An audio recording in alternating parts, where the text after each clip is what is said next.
فرماتے صحابہ نہ بات کر رہے تھے، اور بات یہ کر رہے تھے کہ یار لوگوں کو گناہوں سے کیسے روکا جائے، لوگوں کو گناہوں سے گفتگو صحابہ یہ کر رہے تھے۔ عبداللہ ابن عمر کہتے ہیں بیٹھے تھے اور یہ گفتگو کر رہے تھے کہ گناہوں سے پلاننگ جی ہوتی تھی، ان کی جو محفلیں ہوتی تھی نا بیٹھ کے، وہ خوش گپیاں نہیں ہوتی تھی،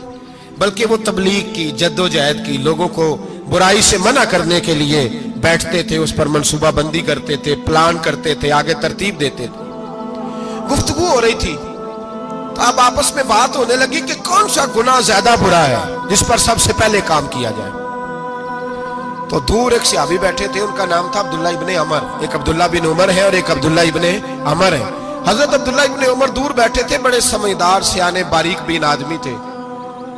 تو حضرت عمر فاروق اپنے بیٹے سے کہنے لگے جا عبداللہ ابن عمر سے پوچھ کے آ کہ سب سے سخت گناہ کون سا ہے۔ توجہ ہے میرے بھائیوں، ادھر دیکھیے گا میری جانب، پوچھ کے آ کہ سخت گناہ کون سا ہے۔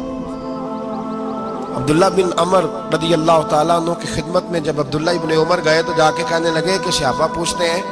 کہ آپ نے زیادہ وقت گزارا ہے نبی رحمت صلی اللہ علیہ وسلم کے پاس، تو بتلائیے برا گناہ کون سا ہے، سب سے سخت گناہ، تاکہ سب سے پہلے اس پر پابندی لگائی جائے، اس پر محنت کی جائے۔ تو حضرت عبداللہ ابن عمر کہنے لگے صحابہ کو جا کے بتا دو کہ سب سے برا گناہ شراب پینا ہے، سب سے برا گناہ، اور یہ ام الخبائث ہے، برائیوں کی جڑ ہے، گناہوں کی ماں ہے، یہ بنیاد ہے، باقی گناہ اسی سے شروع ہوتے ہیں۔ کہتے ہیں میں نے آ کے بتایا تو حضرت ابو بکر صدیق رضی اللہ تعالیٰ عنہ سیدنا فاروق اعظم کہنے لگے خود جاتے ہیں، ان کے پاس خود جاتے ہیں، چونکہ ہم نے بات سننی ہے ہم خود جاتے ہیں اور ان سے جا کر کے سوال کرتے ہیں کہ اگر آپ کو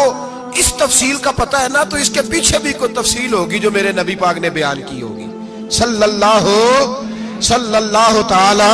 علیہ وسلم، اس تفصیل کا بھی آپ کو پتہ ہوگا جو نبی پاک نے بیان کی ہوگی، اس بات کے پیچھے جو بیک گراؤنڈ ہے، جو پس منظر ہے۔ فرماتے ہیں کہ ہم اٹھے، عبداللہ ابن عمر کے پاس گئے، ان سے جا کے پوچھا کہ جناب آپ نے یہ تو فرمایا ہے شراب ام الخبائث ہے، تو اس کے پیچھے پس منظر کیا ہے؟ تو عبداللہ ابن عمر کہنے لگے یہ میں نے اپنے پاس سے نہیں کہا، یہ میں نے نبی پاک سے سنا ہوا ہے۔ حضور سید عالم صلی اللہ علیہ وسلم بیٹھے تھے تو حضور نے فرمایا شراب، یہ نشہ، یہ برائیوں کی ماں ہے۔ اور پھر حضور نے ایک مثال بیان فرمائی، نبی رحمت علیہ السلام نے فرمایا بنی اسرائیل کا ایک واقعہ ہے، ایک خوبصورت جوان تھا، ایک عورت کا دل آ گیا اس پر۔ یہ یاد رکھ لیں، ہم لڑکوں کو منع کرتے رہتے ہیں لیکن ہمیں گھر کی بچیوں پر بھی توجہ دینی ہوگی، ہمیں ان کے فون پر بھی نگرانی کرنی ہوگی، ہمیں وہاں بھی غور کرنا ہوگا، اس لیے کہ اگر کوئی بچی گنجائش نہ دے تو میرا خیال ہے کہ لڑکا جرت کرنے کی طاقت نہیں رکھتا، تو وہاں بھی ان کی اماں سے کہے کہ پابندی لگائے، بچی کسی کا موبائل لے کر کے کہیں اس کو استعمال تو نہیں کر رہی، اس پودے پر بھی توجہ دے، درخت بننے سے پہلے اس کی بھی نگرانی کریں، یہ بھی بڑا ضروری کام ہے۔ عورت کا دل آ گیا تو نبی پاک علیہ السلام فرماتے اس نے کوئی بہانہ لگایا، کسی کو کہا کہ اس نوجوان کو بلا کے لاؤ، اس کو کہو کہ ہم نے کوئی گواہی لینی ہے تجھ سے۔ وہ نوجوان آیا، ایک کمرے میں داخل ہوا تو اگلے کمرے میں لے گئے،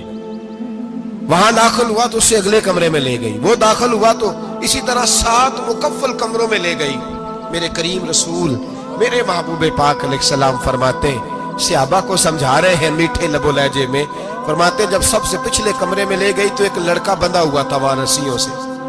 شراب کا پیالہ پڑا ہوا تھا، اور بی بی کہنے لگی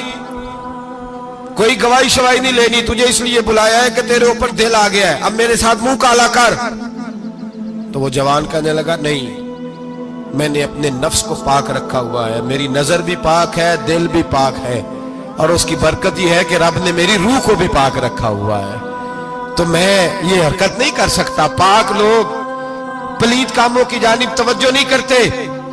میں یہ حرکت نہیں کر سکتا۔ اقبال نے اپنے بیٹے کو دعا دی تھی،